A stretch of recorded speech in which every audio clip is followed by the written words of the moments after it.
जंगल में एक बूढ़ी कौवी थी और बहुत गरीब थी और बूढ़ी के दो बेटियां भी थे। गोरी, तेरी शादी हो जाएगी तो तू हम सबको छोड़कर चली जाएगी। अरे सुंदरी, तुम ऐसा क्यों कह रही हो? अगर मेरी शादी हो गई तो मैं हफ्ते में एक बार माँ के घर जरूर आऊंगी और तुमसे मिलने भी जरूर आऊंगी सुंदरी। गोरी, तुम्हें कैसा कौवा चाहिए? मुझे ना अमीर कौवा चाहिए सुंदरी, जो मेरे सारे सपनों को पूरा करे और मुझे महारानी की तरह रखे अपने घर में। अरे सुंदरी और गोरी, मैंने खाना लगा दिया है तुम दोनों के लिए, आकर जल्दी से खाना खा लो। सुंदरी कौवी और गोरी कौवी खाना खाने लग जाते हैं। देखते ही देखते रात हो जाती है। सुंदरी कौवी और गोरी कौवी सो जाते हैं। फिर अगले दिन कालिया नाम का कौवा गोरी कौवी को देखने गोरी कौवी के घर आता है। कालिया गोरी कौवी को देखते ही गोरी कौवी को पसंद कर लेता है और अगले दिन ही गोरी और कालिया की शादी हो जाती है। गोरी कौवी को विदा करके सुंदरी कौवी और सुंदरी कौवी की माँ बातें कर रहे थे। सुंदरी बेटी, गोरी कौवी की तो शादी हो गई, वो अपने ससुराल चली गई। अब तुम्हारी बारी है सुंदरी। तुम्हें भी कोई एक अच्छा सा कौवा आकर पसंद कर लेगा तो मैं उसके साथ तुम्हारी शादी करवा दूंगी सुंदरी। मामा, मुझे भी अमीर कौवा चाहिए। जैसे दीदी को मिला है ना, वैसा ही कौवा मुझे भी चाहिए माँ। उनका एक बड़ा सा घर हो और नौकर चाकर होना चाहिए माँ। उस घर में मैं महारानी की तरह रहूंगी। मुझे वैसा ही कौवा चाहिए माँ, मैं आपको पहले ही बता देती हूँ। सुंदरी बेटी, अगर तुम्हारे नसीब में अमीर कौवा लिखा है तो तुम्हें अमीर कौवा ही मिलेगा सुंदरी। अगर तुम्हारे नसीब में गरीब कौवा लिखा है तो तुम्हें गरीब कौवा ही मिलेगा सुंदरी। विधि के विधान को हम नहीं मिटा सकते बेटी, जो होना है वो होकर ही रहता है। माँ, ये सब बातें मेरे पल्ले नहीं पड़ती माँ। मुझे अमीर कौवा चाहिए तो अमीर कौवा ही चाहिए, वरना मैं शादी नहीं करूँगी। सुंदरी कौवी इतना कहकर अंदर चली जाती है। मैं भगवान से बस यही दुआ करती हूँ कि मेरी दोनों बेटियों की जिंदगी हंसी खुशी से रहे। एक दिन तोता सुंदरी कौवी के घर आता है। माँ जी, मैं सुंदरी के लिए सबसे अच्छा रिश्ता लेकर आया हूँ। वो बहुत अमीर कौवा है। ये तो बहुत बड़ी खुशी की बात है। आप उस कौवे को हमारे घर ले आइए और सुंदरी को दिखाइए। अगर वो कौवा सुंदरी को पसंद करेगा तो हम सुंदरी की शादी उस कौवे से करवा देंगे। इतना सुनते ही तोता वहाँ से चला जाता है। अगले दिन तोता उस कौवे को लेकर सुंदरी कौवी के घर आ जाता है, लेकिन वो कौवा बहुत अमीर होता है। सुंदरी का घर देखते ही वो तोते से कहने लगता है, अरे तोते, तू मुझे कहाँ लेकर आ गया? ये तो एक झोपड़पट्टी है। अगर मैं इस घर की कौवी से शादी करूँगा तो मेरा इज्जत का फालूदा हो जाएगा। अरे कालू कौवे, थोड़ा धीरज रख। इस घर की जो कौवी है ना, जिसे मैं तेरे लिए शादी की बात करने आया हूँ ना, वो तो अप्सरा है, अप्सरा। अगर तेरी शादी उससे हो जाएगी तो तू और थोड़ा अमीर हो जाएगा और तेरा नाम पूरे जंगल में रोशन हो जाएगा। तोते की ये बात सुनकर कालू कौवा खुश हो जाता है। तभी कालू कौवे के सामने सुंदरी कौवी आ जाती है। तोते, तूने सही बोला। ये तो हुस्न की मलिका है। मैं इसी कवि से शादी करने के लिए तैयार हूँ। इस तरह से कालू और सुंदरी की शादी हो जाती है और कालू कौवा सुंदरी कौवी को लेकर अपने घर आ जाता है। कुछ दिन ऐसे ही गुजर जाते हैं। एक दिन कालू कौवे के फैक्ट्री में आग लग जाती है, जिसकी वजह से कालू कौवा पूरी तरह से कंगाल हो जाता है। कालू कौवा और सुंदरी कौवी सड़क पर आ जाते हैं। कालू कौवा काम के तलाश में दूसरे जंगल चला जाता है और सुंदरी कौवी अपने माँ के घर आ जाती है। माँ, हम पूरी तरह से बर्बाद हो गए हैं। हमारा एक फैक्ट्री था माँ, उस फैक्ट्री में आग लग गई है। उसकी वजह से हम पूरी तरह से कंगाल हो गए हैं माँ, कंगाल हो गए हैं। सुंदरी बेटी, होनी को कोई नहीं टाल सकता। जो तकदीर में लिखा होता है वही होकर ही रहता है। अगर तेरे तकदीर में अमीर बनना फिर से लिखा है तो तू फिर से अमीर जरूर बनेगी सुंदरी। बस तुझे समय का इंतजार करना होगा। सब्र कर सुंदरी, सब्र कर। ठीक है माँ, आप जैसा कहती हो ना मैं वैसा ही करूंगी। मैं समय का इंतजार जरूर करूंगी माँ, जरूर करूंगी। इसी समय वहाँ पर गोरी कवि भी आ जाती है। सुंदरी, समय का इंतजार तू मत कर, तेरे कदम अशुभ हैं। तेरी वजह से हमारे जीजू की फैक्ट्री जल गई है। तू एक पनौती है, पनौती। माँ इसे घर से बाहर निकाल दे, वरना ये तुझे भी पनौती लगा देगी। गोरी, तुम ये क्या कह रही हो? तुम मेरे बारे में ऐसी बातें कर रही हो? मैंने तो सपने में भी नहीं सोचा था कि तुम मेरे बारे में ऐसा सोचोगी। तुम्हारी बातें सुनकर मेरे मन को बहुत ठेस पहुंची है गोरी, बहुत ठेस पहुंची है। सुंदरी, तू मुझसे दूर ही खड़ी हो जा। अगर तेरी भरचाई भी मुझ पर पड़ी तो मैं माँ नहीं बन पाऊंगी। दूर हट जा मेरे सामने से।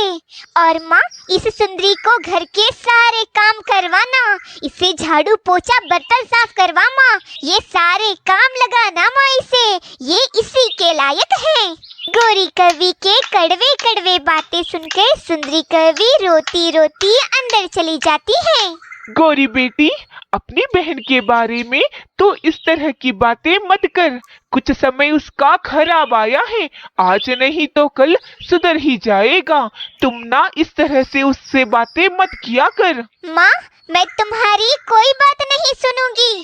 तेरी बेटी सुंदरी पनौती है, पनौती। उसके कदम अशुभ है, अशुभ है। मैं उस कवि को कभी मेरी बहन नहीं मानूंगी। गोरी बेटी, ये तू नहीं, ये तुम्हारा घमंड बात कर रहा है और तुम्हारी संपत्ति बात कर रही है। तुम देखना गोरी, सुंदरी का पति इस जंगल में सबसे बड़ा अमीर कौवा बनकर ही आएगा। तब तुम्हें पता चलेगा सुंदरी कितनी अच्छी है, उसके कदम कितने शुभ हैं। बस समय का इंतजार कर गोरी। माँ, समय वमय कुछ नहीं होता, सब कुछ पैसों का खेल होता है माँ। पैसा किसके पास होता है, इज्जत भी उसी को ही मिलती है माँ। इतना कहकर गोरी कवि अपने कमरे में चली जाती है। अगली सुबह सुंदरी कवि घर में झाड़ू लगा रही होती है। सुंदरी, दूर हट जा मेरे नजरों के सामने से। मैं तेरी शक्ल नहीं देखना चाहती, पनौती कहेगी। गोरी कवि की इन हरकतों को देखकर सुंदरी कवि को रोना आ जाता है। गोरी कवि खाना खा रही होती है। सुंदरी, अरे वो सुंदरी, जरा इधर तो आना। गोरी बुलाते ही सुंदरी कवि खुश हो जाती है और भागी भागी अपनी बहन गोरी कवि के पास जाती है। दूर खड़ी हो जा सुंदरी, मेरे नजदीक आने की कोशिश मत करना। मैं एक अमीर कवि हूँ, मैंने अभी अभी खाना खाया है सुंदरी। और तू ये बर्तन जाकर साफ कर दे, साफ करके रसोई घर में रख दे और बचा हुआ खाना खाकर सो जा। सुंदरी कवि उदास हो जाती है और मन ही मन सोचती है, माँ सही कहती है, हमें समय का इंतजार करना होगा। मैं पागल कवि हूँ, कुछ समझ नहीं पा रही हूँ। मेरा समय भी बदलेगा, मेरे कालू जी भी आएंगे और मुझे यहाँ से लेकर जाएंगे। इस तरह से सुंदरी कवि अपने आप को संभाल लेती है और गोरी कवि का झूठा प्लेट लेकर रसोई घर में चली जाती है। सुंदरी बेटी, तू ना गोरी कवि की बातों का बुरा मत मान। वो बाहर से ऐसी बातें कर रही है, मगर उसके दिल में तुम्हारे लिए बहुत प्यार है सुंदरी। माँ, मैंने ऐसी जिंदगी भगवान से मांगी नहीं थी, लेकिन मेरे तकदीर में इस तरह की जिंदगी भगवान ने लिख दी है माँ, लिख दी है। माँ, मुझे इस समय को अपनाना ही होगा और मैं अपनाऊंगी माँ। मुझे मेरे पति कालू जी पर पूरा विश्वास है। देखना माँ, मेरे कालू जी आएंगे और मुझे यहाँ से लेकर जाएंगे माँ, लेकर जाएंगे। सुंदरी बेटी, मैं जानती हूँ तुम्हारे दिल को बहुत ठेस पहुंची है, लेकिन मैं कुछ नहीं कर सकती क्योंकि तुम्हारे पिताजी नहीं है इस दुनिया में। घर का सारा खर्च अब गौरी ही देख रही है और गौरी का पति देख रहा है। इस वजह से मैं गौरी को डांट भी नहीं सकती। अगर मैंने गौरी को डांट दिया तो गौरी घर छोड़कर चली जाएगी सुंदरी, और मेरे घर का खर्चा कैसे चलेगा बेटी सुंदरी। मैं भी मजबूर हूँ, मेरी मजबूरी समझ बेटी, समझ। माँ, मैं जानती हूँ और आपकी मजबूरी भी जानती हूँ माँ। मैं सहूंगी माँ, गौरी की हर बात सहूंगी, गौरी की हर डांट भी सहूंगी और गौरी के हाथों से मार भी खाऊंगी माँ, क्योंकि मेरे तकदीर में यही लिखा है। सुंदरी कवि इतनी बातें बोलकर रोने लग जाती है। दूसरी ओर कालू कौवा काम के तलाश में जंगल जंगल भटक रहा होता है। मुझे कुछ ना कुछ काम करना ही पड़ेगा, लेकिन मुझे काम नहीं मिल रहा है। अब मैं क्या करूं? मैं एक काम करता हूं और थोड़ी दूर जाकर देखता हूं। लेकिन सुंदरी पर अत्याचार बढ़ने लग जाते हैं। गौरी कवि जो कुछ हाथ में मिलता था वही लेकर सुंदरी को मारने लग जाती थी। छोड़ दे गौरी, उसे छोड़ दे, वो बेचारी मर जाएगी, बहुत तकलीफ में है वो। छोड़ दे गौरी, उसे छोड़ दे। गौरी कवि बर्तन से मारने की वजह से सुंदरी कवि का सर फूट जाता है। गौरी, मैं तेरी हर बात मानूंगी। मुझे छोड़ दे, मुझे मत मार गौरी। मैं तेरे पैर पड़ती हूँ, तू जैसा कहेगी मैं वैसा ही करूँगी गौरी, बस मुझे मत मार। जाकर जंगल से लकड़ियों को लेकर आ और आकर खाना बना। और हाँ सुंदरी, खाना बहुत स्वादिष्ट होना चाहिए। अगर खाना स्वादिष्ट नहीं बना तो मैं फिर से तुझे खाना बनाने के लिए कहूँगी सुंदरी। हाँ हाँ गौरी, मैं जंगल जाकर लकड़ियाँ लाऊंगी और तुम्हारे लिए खाना भी बनाऊंगी। अब तो मुझे छोड़ दे, मत मार मुझे। सुंदरी कवि उड़ते उड़ते जंगल चली जाती है। रास्ते में सुंदरी कवि को तोता मिल जाता है। अरे सुंदरी जी, आप लकड़ियाँ वो पे सर पर, और आपका सर फूटा हुआ है। आपकी ये हालत किसने की? और कालू कौवा कहाँ है? आपने तो मेरी शादी एक अमीर कौवे से करवा दी थी, लेकिन वो अमीर कुछ ही दिन का ही रह गया, क्योंकि हमारे फैक्ट्री को आग लग गई।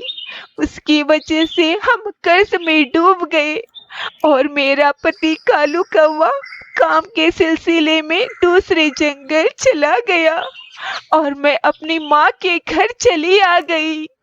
अब वहाँ पर मुझ पर बहुत अत्याचार हो रहे हैं।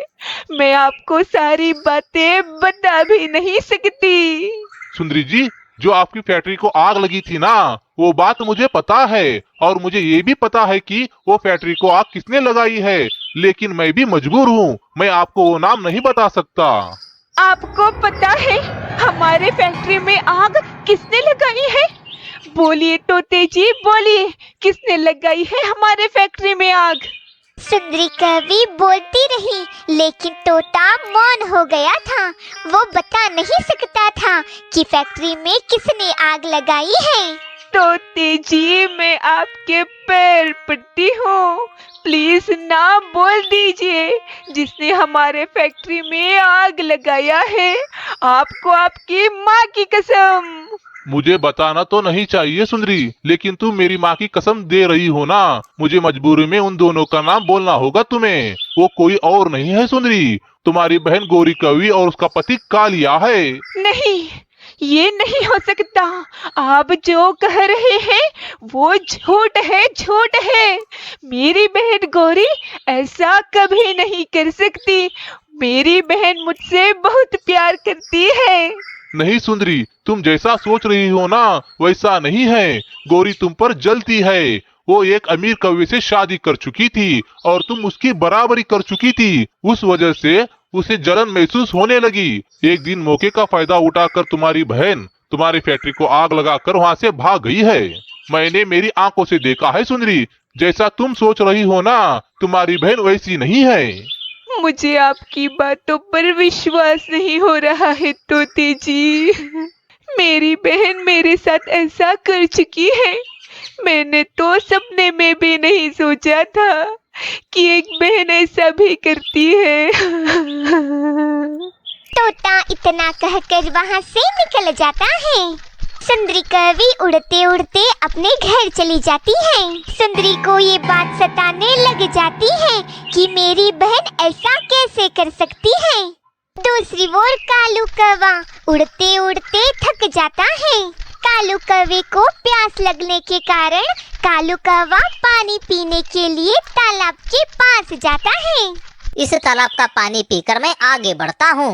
कालू कौवा पानी पी ही रहा था कि अचानक उसके ऊपर लोमड़ी अटैक कर देती है। कालू कौवा कुछ कहने से पहले ही लोमड़ी कालू कौवे का गर्दन अपने मुंह में पकड़ लेती है, जिसकी वजह से कालू कौवा मर जाता है। दूसरी ओर सुंदरी कवि अपनी माँ को सारी बातें बता देती है। मुझे पता है सुंदरी, ये सारी बातें मुझे पता है। अपनी माँ की बातें सुनकर सुंदरी कवि चौंक जाती है।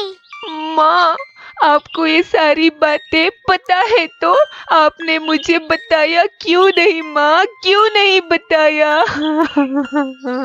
मैं मजबूर थी सुंदरी, मैं मजबूर थी। कहीं तुम दोनों झगड़ा ना करो। अगर तुम दोनों में झगड़ा हो गया तो मैं देख नहीं पाऊंगी सुंदरी, मैं देख नहीं पाऊंगी। और गौरी ने मुझे पहले ही धमकी दे रखी थी सुंदरी कि ये मैं फैक्ट्री वाली बात तुम्हें ना बताऊं, लेकिन ये बात तुम्हें पता चल गई सुंदरी, पता चल गई। माँ, आपने भी मेरे साथ धोखा किया है। आपने मुझे धोखा दिया है माँ। आपने एक बार भी नहीं सोचा अगर वो बात मुझे पता चल गई तो मैं आपके बारे में और गौरी के बारे में क्या सोचूंगी। आपने तो मुझे पराया कर दिया माँ, पराया कर दिया।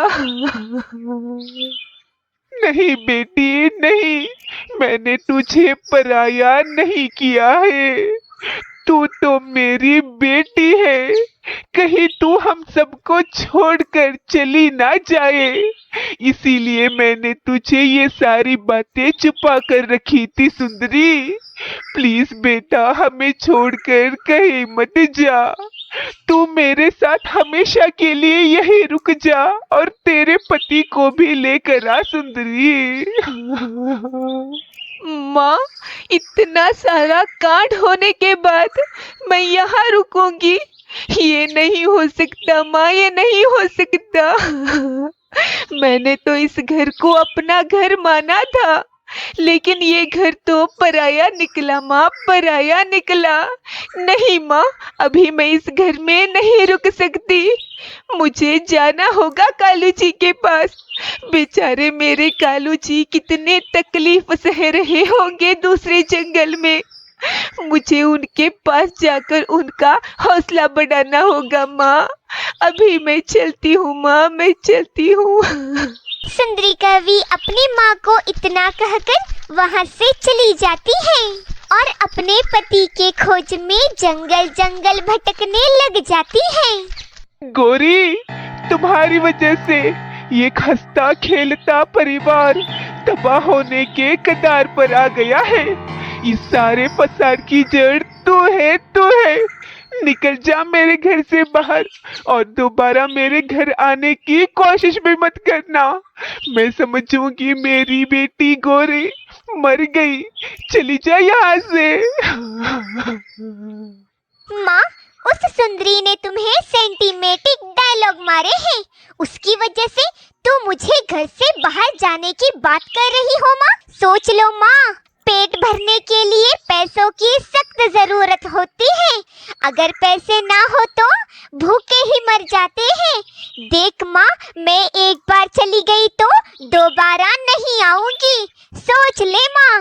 वाह बेटी गौरी वाह, अपनी माँ को पैसे की लालच दे रही है तू और भूखे मरने की बात कर रही है। मैं भूखी मर जाऊंगी लेकिन तेरे पास नहीं आऊंगी, लेकिन तेरे पैसे नहीं लूंगी और तुझे मेरी बेटी कभी नहीं मानूंगी। तू मेरे लिए मर गई है गौरी, मर गई है। चली जा यहाँ से, मैं तेरी शक्ल भी देखना नहीं चाहती। चली जा मेरे घर से बाहर, चली जा गौरी, चली जा। माँ, पेट में दाना ना हो तो अच्छे अच्छे पहलवान भी सिर झुका लेते हैं और तू तो बूढ़ी हो गई है माँ, सोच ले। गौरी, मैं घर घर जाकर भीख मांगूंगी या फिर बर्तन झाड़ू पोछा और कपड़े धोऊंगी, लेकिन तेरे सामने सर नहीं झुकाऊंगी। अपनी माँ की बातें सुनकर गौरी कवि वहाँ से चली जाती है। गौरी कवि उड़ते उड़ते अपने पति के पास चली जाती है और जो कुछ हुआ है वो सारी बातें अपने पति को बोल देती है।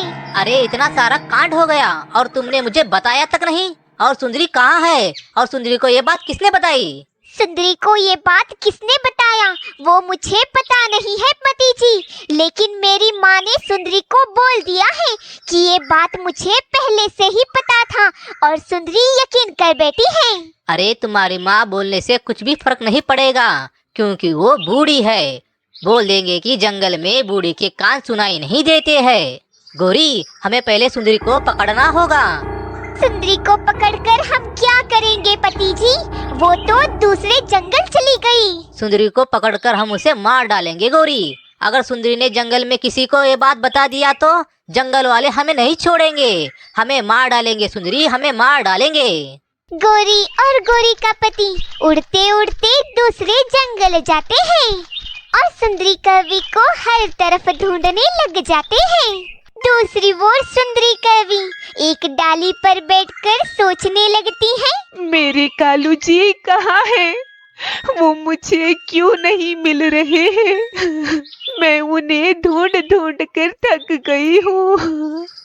अब मुझ में इतनी ताकत नहीं बची है कि मैं उन्हें और ढूंढ पाऊँ। सुंदरी कवि इतना सोचते हुए पानी पीने के लिए तालाब के पास जाती है, लेकिन सुंदरी कवि वहाँ पर देखती है कि कालू कौवे का सर पड़ा हुआ था। ऐसा नहीं हो सकता। मेरे कालू जी की ये हालत किसने की? लगता है कोई जानवर इन्हें खा गया है और मैं विधवा हो गई।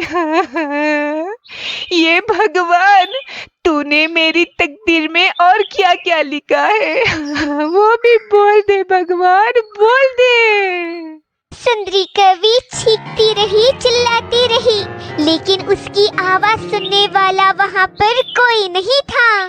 थोड़ी देर होने के बाद वहीं पर गौरी और गौरी का पति आ जाते हैं। वो देखिए पति जी, वहाँ है सुंदरी और उसके पैर के पास उसके पति का सर है, यानी उसका पति मर गया। अच्छा हुआ गौरी, ये बहुत अच्छा हुआ। खामखा हाथापाई हो जाती, ये पहले से ही मर गया। ये बहुत अच्छा हुआ गौरी। अभी हमें सिर्फ सुंदरी को ही मारना होगा। सुंदरी कवि रोती रोती अपने पति के सर के पास बैठी हुई थी। वहीं पर गोरी और गोरी का पति आ जाते हैं। हमने आपका क्या बिगाड़ा था?